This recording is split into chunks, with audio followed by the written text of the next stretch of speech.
एक बार की बात है, रात में टूनी नाम की भिखारन चिड़िया जंगल में बैठी भीख मांग रही होती है। ऊपर वाले के नाम पर कुछ दे दो रे बाबा, ऊपर वाला आपको खुश रखेगा। तभी वहाँ पर एक टुनटुनी नाम की चिड़िया आती है। वो चिड़िया उस भिखारन के कंबल देती हुई कहती है, ये लो चिड़िया बहन कंबल, और कुछ खाने की चीज है। बहुत भूख लगी होगी ना आपको? हाँ, मैं बहुत दिनों से भूखी हूँ, लेकिन ये मेरी भूख ये घास फूस खाकर नहीं मिटेगी। मुझे खून पीने के लिए चाहिए, जाओ मुझे खून ला कर दो। अरे बहन कैसी बात कर रही हैं आप? खून पीना बुरी बात है। आप ताजे ताजे फल खाइए, इससे आपको ताकत मिलेगी। तुझे कहा ना कि मुझे खून पीने के लिए चाहिए, ये घास फूस तू ही खा। आपको नहीं खाना तो मत खाओ, लेकिन मैं आपको खून नहीं दे सकती पीने के लिए, और मैं यहाँ से जा रही हूँ। आपको जो ठीक लगे वो करो। तुझे इसकी बहुत महंगी कीमत चुकानी पड़ेगी। तूने मना किया है मुझे। मुझसे बहुत बड़ी गलती हो गई कि मैं तुम्हारे पास आई तुम्हारी मदद करने के लिए। तुम शायद इस लायक ही नहीं हो, जो तुम्हें ठीक लगता है वो करो। टुनटुनी चिड़िया को उस भिखारन की इस बात से बहुत गुस्सा आता है और वो गुस्से से वो कंबल और फल वहाँ पर रखकर चली जाती है। ऐसे ही कुछ दिन बीत जाते हैं। एक दिन टुनटुनी रात को अपने पति बंटी के साथ सो रही होती है। तभी उसको एक डरावनी आवाज आती है। टुनटुनी, अरे ओ टुनटुनी, कहाँ हो तुम? देखो मैं तुमसे मिलने आई हूँ। टुनटुनी डर के मारे उठ जाती है। तभी बंटी कबूतर टुनटुनी चिड़िया से कहता है, क्या हुआ टुनटुनी, तुम ठीक हो ना? पता नहीं, मुझे भिखारन चिड़िया की आवाज बार बार आ रही है। वो भिखारन चिड़िया की आवाज बहुत डरावनी सी लग रही है। तुम ज्यादा जोर मत दो अपने दिमाग पर, सो जाओ आराम से। बुरा सपना था बस। ठीक है, मैं कोशिश करती हूँ सोने की। ऐसे ही सुबह हो जाती है और बंटी टुनटुनी को आवाज लगाते हुए कहता है, टुनटुनी मेरी चाय कहाँ है? टुनटुनी तुम्हें सुनाई नहीं दे रहा क्या? कहाँ हो तुम? मुझे चाय चाहिए। बंटी कबूतर टुनटुनी को यहाँ वहाँ ढूंढने लगता है। तभी वो देखता है टुनटुनी गुस्से में खिड़की के पास बैठी होती है। उसकी आंखें बहुत लाल लाल होती हैं। टुनटुनी को ऐसा देखकर बंटी कबूतर थोड़ा सा घबरा जाता है और वो हिम्मत करके टुनटुनी से कहता है, तुम्हें क्या हो गया है टुनटुनी? तुम ठीक तो हो ना? मैं टुनटुनी नहीं हूँ, मैं भिखारन भूतिया टूनी चिड़िया की आत्मा हूँ। बहुत दिनों से यहाँ वहाँ भटक रही थी और मुझे तेरी बीवी का शरीर मिला है, और अब मैं शरीर में ही रहूंगी। टुनटुनी तुम ठीक तो हो ना? मैंने तुझे कहा ना बेवकूफ कबूतर, मैं तेरी बीवी नहीं हूँ, मैं टुनटुनी नहीं हूँ। मैं एक भिखारन भूतिया टूनी चिड़िया की आत्मा हूँ, और मैं अब यही रहूंगी हमेशा हमेशा के लिए। मेरे को मांस खाना है तो मेरे लिए मांस लेकर आ, वरना तेरी बीवी का वो हाल करूंगी जो तूने कभी भी नहीं सोचा होगा। इस घर में कोई मांस नहीं खाता, इसलिए मैं मांस लेकर नहीं आऊँगा। ठीक है, अब देख मैं तेरी बीवी का क्या करती हूँ। इतना बोलकर भूतिया टूनी चिड़िया की आत्मा कमरे में उड़ने लगती है। ये सब देखकर बंटी डर जाता है और बंटी कहता है, तुम चिंता मत करो, मैं अभी मांस लेकर आता हूँ। बस मेरी बीवी को कुछ मत करना।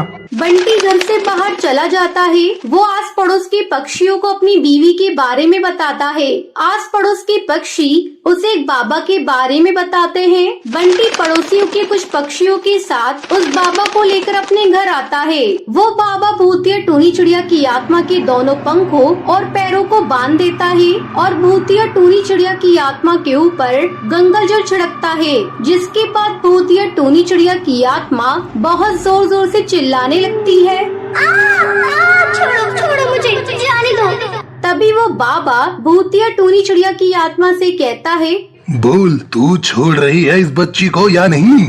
नहीं छोड़ूंगी, मैं हमेशा हमेशा के लिए यही रहूंगी। रुक, तू ऐसी नहीं मानेगी, मैं तुझे अभी बताता हूँ। साधु बाबा भूतिया टूनी चिड़िया की आत्मा के ऊपर विभूति छिड़कता है। जिसके बाद वो भिखारन भूतिया टूनी चिड़िया की आत्मा तड़पने लगती है। बाबा भूतिया टूनी चिड़िया की आत्मा को एक बोतल में बंद कर देता है और अपने साथ हमेशा हमेशा के लिए ले जाता है।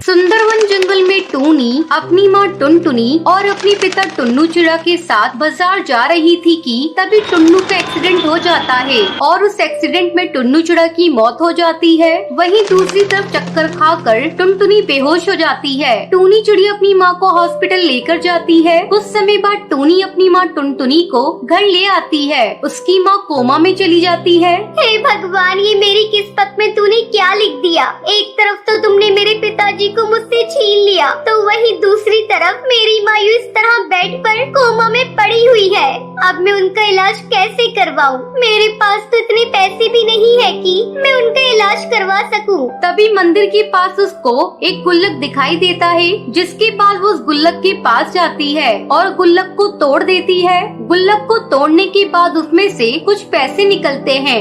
आखिर मैं इन पैसों से अपना कौन सा कारोबार शुरू करूं, जिससे मुझे ज्यादा पैसे भी मिल जाए और मेरी माँ भी ठीक हो जाए। वो खुद से ये बोल ही रही थी कि तभी उसके कानों में एक आवाज आती है। छोले भटूरे ले लो, गरम गरम छोले भटूरे, माँ के हाथ के बने हुए स्वादिष्ट छोले भटूरे। तभी टूनी चिड़िया सोचती है, क्यों ना मैं छोले भटूरे का ही कारोबार शुरू कर लूं, क्या पता मेरा बिजनेस अच्छे से चल जाए। अगले दिन से वो छोले भटूरे बेचना शुरू कर देती है। धीरे धीरे उसकी दुकान पर भीड़ जमा हो जाती है और उसकी बिक्री काफी अच्छे से होने लगती है। उसी के सामने कड़कनाथ नाम की कौवे की भी दुकान थी। पक्षी कड़कनाथ की दुकान पर न जाकर टूनी के ठेले पर जाया करते और उसी के छोले भटूरे खाया करते। जब से ये यहाँ पर आई है तब से मेरी दुकान की तो बिक्री ही बंद हो गई है। इस टूनी को अच्छा सबक सिखाना ही होगा। अगर मैंने इसको कोई सबक नहीं सिखाया तो शायद ये मेरा धंधा चौपट कर देगी। वो इतना सोच ही रहा था कि तभी वो देखता है कि टूनी के पास एक भागा भागा चिड़ा आता है। अरे अरे टूनी दीदी, आपकी माँ की तबीयत बहुत ही ज्यादा खराब हो गई है। टूनी जल्दी से कड़कनाथ सेठ के पास जाती है और उससे कहती है, कड़कनाथ भैया, मेरी माँ की तबीयत अचानक ही बहुत ज्यादा बिगड़ गई है और इसलिए मुझे अपनी माँ के पास जाना होगा। क्या तुम कुछ देर के लिए मेरे इस ठेले की देखभाल करोगे? हाँ हाँ बहन, क्यों नहीं, मैं तुम्हारे ठेले की देखभाल जरूर करूँगा। तभी कड़कनाथ सेठ उसके ठेले के पास जाता है।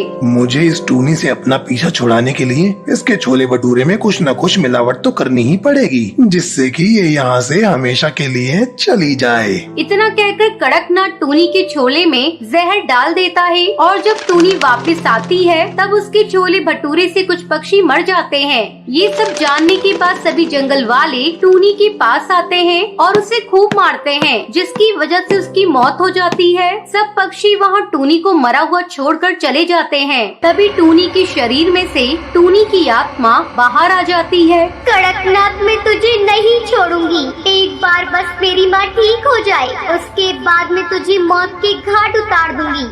इतना कहकर वो भूतिया चिड़िया की आत्मा वहाँ से गायब हो जाती है और अगली सुबह एक मामूली सी चिड़िया बनकर छोले भटूरे बेचने लगती है। छोले भटूरे ले लो, गर्मा गर्म छोले भटूरे ले लो, माँ के हाथ के बनाए हुए छोले भटूरे ले लो। देखते देखते अब उसके पास बहुत सारा पैसा हो जाता है, जिसके बाद भूतिया टूनी चिड़िया की आत्मा अपनी माँ का इलाज करवा लेती है। इस तरह 3 महीने बीत जाते हैं और इन 3 महीनों में उसकी माँ ठीक हो जाती है। तभी एक रात भूतिया टूनी चिड़िया की आत्मा कड़कनाथ के ठेले के पास जाती है। अब तू नहीं बचेगा। तूने जिस तरह मुझे मरवाया, उससे भी बदतर मौत मैं तुझे दूंगी। कौन है तू और मुझे इस तरह क्यों मार रही है? अच्छा, तू मुझे भूल गया कड़कनाथ से? तूने मुझे कैसे बेरहमी से मरवाया था। तभी जंगल के सभी पक्षी वहाँ पर आ जाते हैं। अरे तुम कड़कनाथ को क्यों मार रही हो? ये तुम सब पक्षी इस कड़कनाथ से पूछो तो ये ज्यादा बेटर बताएगा। तो इन सबको सच बताएगा या नहीं? तुझे मैं जान से मार दूंगी। बोल, जल्दी बोल, वरना मुझसे बुरा कोई नहीं होगा। मैं बताता हूँ जंगल वालों, उस दिन जब तुम पक्षियों ने टूनी को मारा था तो उसके छोले में इसने मिलावट नहीं की थी, बल्कि मैंने इसके छोले में जहर मिला दिया था, क्योंकि ये मेरी दुकान को चलने नहीं दे रही थी। इसलिए मैंने इसको जड़ से ही खत्म करने की कोशिश करी, लेकिन ऐसा नहीं हुआ। ये वापस आ गई और ये मेरी जान के पीछे पड़ी है। तुम जैसे कायर पक्षियों को तो मर ही जाना चाहिए, जो अपने फायदे के लिए पक्षियों का नुकसान करे। तभी भूतिया टोनी चिड़िया की आत्मा कड़कनाथ सेठ को मार देती है। मेरा बदला पूरा हो गया, मेरी माँ भी ठीक हो गई, इसलिए अब मैं यहाँ से जा रही हूँ। लेकिन अगर मेरे जैसे इस जंगल में किसी के भी साथ गलत हुआ तो मैं एक बार फिर वापस आऊंगी और उनको अच्छा सबक सिखा कर जाऊंगी। इतना कहकर भूतिया टोनी चिड़िया की आत्मा वहाँ से चली जाती है। जिसके बाद टोनी के छोले भटूरे उसकी माँ टुनटुनी बेचना शुरू कर देती